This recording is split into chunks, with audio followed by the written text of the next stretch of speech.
Kalau keluk keseimbangan pasaran dia bersilang macam ni kan? Okey, perubahan penawaran tu bermaksud penawaran bertambah ataupun penawaran berkurang. Sekarang ni macam mana kita nak tahu? Cuba tengok ni Harga Smart TV tu 2,500. Harga dia tak berubah. Tapi penawaran dia berubah. Januari penawaran Smart TV 10,000 unit. Julai penawaran Smart TV 12,500 unit. Penawaran bertambah daripada 10,000 kepada 12,500. So kalau penawaran bertambah, keluk penawaran akan beralih ke kanan.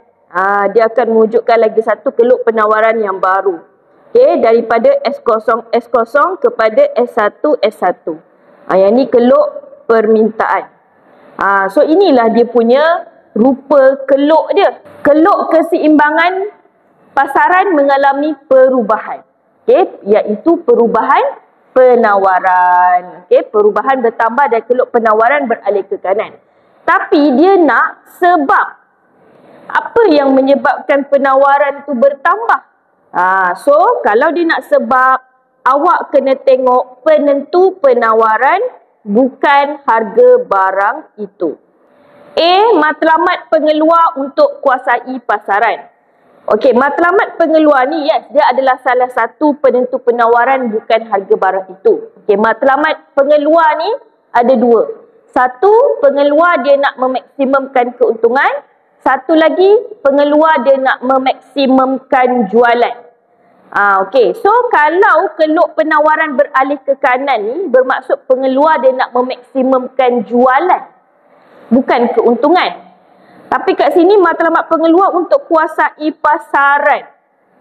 Boleh jadi juga, okey, dia keluarkan barang banyak-banyak, dia jual banyak-banyak supaya dia dapat untung yang banyak. Kiranya dia target kepada kuantiti lah. Okey. Tapi kita tengok yang lain jugalah. Kalau dia kata belanja penggunaan bahan api tu, itu berkaitan dengan kos pengeluaran. Kos pengeluaran untuk menghasilkan output.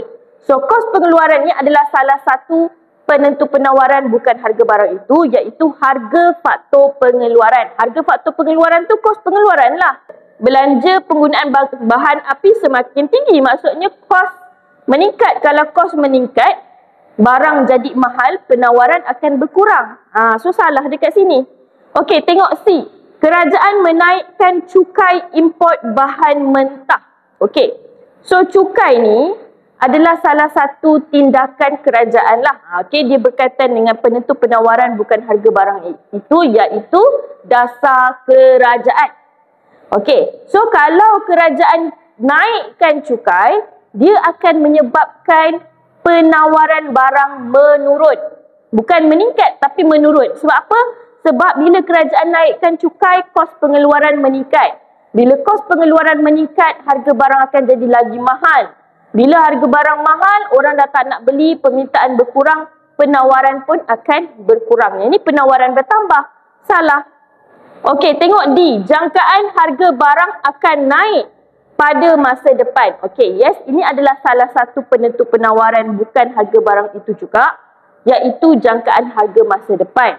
So kalau pengeluar, dia expect yang harga barang naik pada masa depan. So sekarang ni dia nak keluarkan barang tu banyak-banyak tak? Kita dah tahu dah, harga barang naik ni bulan depan. Kalau harga barang naik bulan depan, mestilah orang kurang membeli. So buat apa kita nak keluarkan banyak-banyak? Kita dah tahu dah nanti orang akan kurang membeli punya sebab harga barang naik. So kita tak payahlah keluarkan banyak-banyak, nanti kita rugi. So pengeluar akan kurangkan penawaran, bukan naikkan penawaran. So salah. So kalau kita tengok dekat sini, jawapan yang paling ideal adalah A lah.